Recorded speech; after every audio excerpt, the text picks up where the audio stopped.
You've heard that saying that there's always a light at the end of the tunnel. It's an interesting statement, isn't it? Is there really always a light at the end of the tunnel? Hi, I'm David Essel, author, adjunct professor, and so much more, radio, television host, and I wanted to talk about that statement today. The light at the end of the tunnel. You know, what the light at the end of the tunnel stands for is that there's hope, right? Is that no matter what you're going through, if you're going through a really nasty divorce or a serious sickness or a financial challenge, a housing challenge, whatever it might be, that there's always light at the end of the tunnel. And you know, there's some truth in that, but there's also some falsity. And I want to go into first the second part of that, and that why is that statement false? You know, sometimes if we continue to act the way we've been acting, believe the way we're believing, think the way we're thinking, quite honestly, there's no end at the light of the tunnel. And I'm going to be just very, very realistic with you here.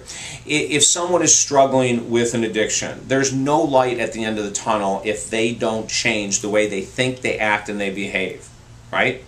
If a woman or a man is constantly in abusive relationships, honestly, 100% truth here, there is no light at the end of the tunnel until that person chooses to change their thoughts and their behaviors or their belief systems. I've worked with couples in the past that come in and they're in quite a disarray in their relationship, and they say, you know, here are the 10 reasons why my relationship is failing, and all 10 reasons have to do with their partner. Well, there's no light at the end of the tunnel with that approach. I think you can follow me here. You know, as long as we're projecting and saying that all the problems in the world are based on the economy or President Obama or BP or my partner, as long as we are grounded in the belief system that our issues are because of other people, because we're being picked on, because we're being sidewalled, because we're being pushed to the side, because of whatever reasons, as long as we have that, what many people would refer to as the victim approach to living, trust me, there's no light at the end of the tunnel. And I'm going to get into the second part of it now, because that seems kind of depressing, right? It's like, oh my gosh, David. But it's just the truth, though. It just honestly is the truth, is for people that project that their issues, their problems, and their worries and concerns are all because of other people or things outside of themselves, as long as they continue to project that image, there is no light. There can be no light at the end of the tunnel. Working with a couple recently, I was talking to the gentleman, and I've worked with them on and off for the past 4 or 5 years, and they've gone through these huge valleys, very high, great highs and very deep lows. And after a number of years, they came back again and said, you know, we don't really think we've committed enough to the program, which was great news to my ears, because most of the time I would see them for 2 weeks, they'd start to get better, they'd disappear. Now they're back for the long run. And one of the things that the gentleman said to me, you know, is there truly a light at the end of the tunnel? And my answer to him was, not until you accept 100% responsibility for the dysfunction of your relationship. And he looked at me and he said, but what about her? You know, like, and I don't do couples counseling in traditional way. I do it separately. I meet with one person for an hour, and then I meet with the other person. What about her? What about my partner? You know, we've been together 10 years now, and this is constantly going on, and she has this role and she has that role. And I said, as long as you continue to believe that, you will not see a light at the end of the tunnel. And after an hour of our session together, he got it. He totally got it.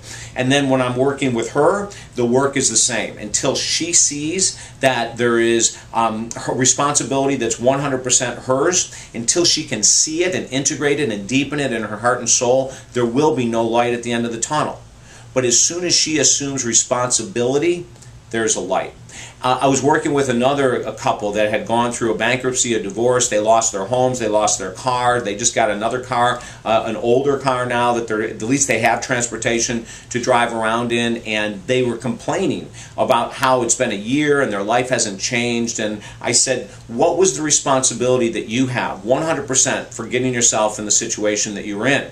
And at first they denied responsibility. You know, he lost his job, so it was his former employer's fault. The economy dropped, so it was the economy's fault.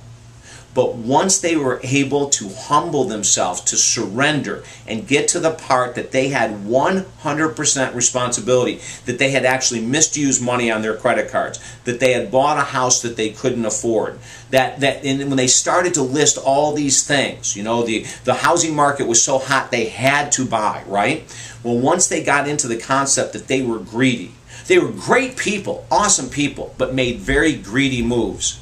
They were able then to accept 100% responsibility for where they are right now, and within 30 days their life changed. So they started doing forgiveness to themselves, to other people. They started saying to God that they were sorry for taking advantage of the credit card debt and taking advantage of the housing market to try to make money by flipping homes. Once they did that, there's a light at the end of the tunnel. And that's what the message is today. The minute we can take full responsibility for what is not working in our lives and say, this is my responsibility, there's this huge light at the end of the tunnel. And that light at the end of the tunnel, ladies and gentlemen, will always be self-created. Think about that. The light at the end of the tunnel being any challenge that we're going through mentally, physically, spiritually, relationship, finances, career, the light at the end of the tunnel in the areas of our existence that we're really struggling will always be self-created. And the first step to creating that light at the end of the tunnel is personal responsibility. It's really hard. The small ego doesn't want you to go there. But if I can help you to get there, because we've been doing this work for a very long time and we see amazing success when we are able, through our system, to be humbled, to surrender, that process always guarantees that there is the light at the end of the tunnel, and it is self-created. Please share this message with as many people as you can. You know, we do these PSAs, public service announcements on YouTube for free to try to get relevant information out to help people change their lives. We hope that this helps you. Pass it around. Join the YouTube channel. Every time we produce a new video, it'll go right to your box there so you can check them out at your leisure. TalkDavid.com. And if I can help you today, contact me today. Let me know how I can help you to become free, to become lighter, to become more positive, optimistic, and to create your own light in every area of your life. That's TalkDavid.com. I'm David Essel. Have an awesome day. Bye now.